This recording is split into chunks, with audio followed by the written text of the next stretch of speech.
Sri Gurubhyo Namaha. Welcome to Chinnanatichandamamakathaluenglish. Today's story is titled Who is the Thief? While King Prasenajit was ruling the city of Shravasti, a destitute Brahmin came to that city in search of livelihood. Fortunately for him, he found favor with the rich merchants there. Besides enough for food and clothing, he accumulated a good deal of money. He converted all the money into 1,000 gold pieces and secretly buried it at a certain place in the woods. Every day he used to go to the woods and make sure that no one touched his treasure. But one day the Brahmin went to the spot as usual and found to his horror that someone had made away with his hoard of gold.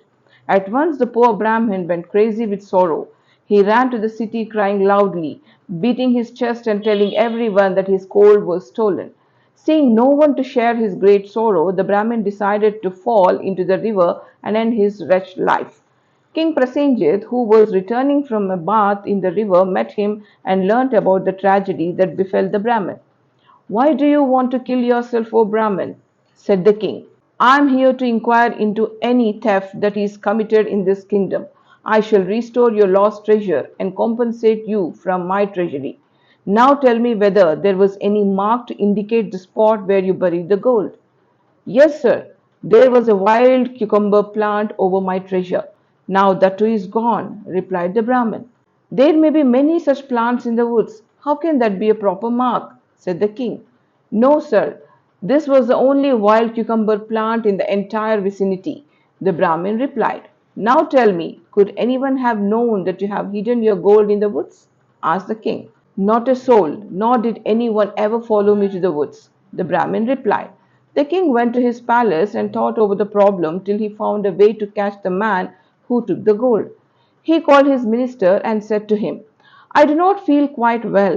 I should like to see some doctors. Can you please arrange to bring to me every doctor in the city?"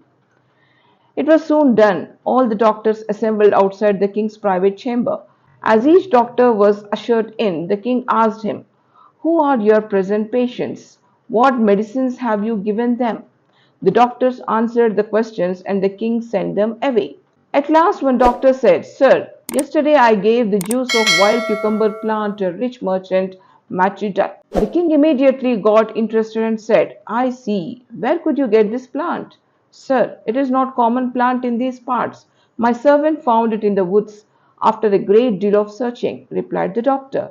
"We would like your servant to present himself before us at once," the king told the doctor. Soon the doctor's servant was standing before the king. "What did you do with the gold which you found when you dug up the wild cucumber plant?" the king asked him.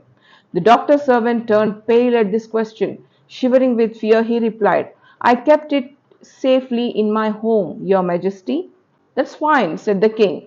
"That gold belongs to such and such a Brahmin. Restore it to him at once." The servant took leave, feeling as though he had been saved from the gallows. Now the minister was watching the entire proceedings without understanding a thing. He was very much impressed with the ease with which the king laid his hands on the real culprit. He wanted to know how the king could do it.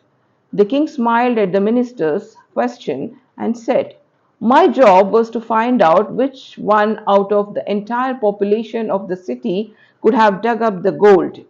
According to the Brahmin, nobody knew that there was gold under the plant. So, whoever thought of digging at that spot must have done so for the plant but not for the gold.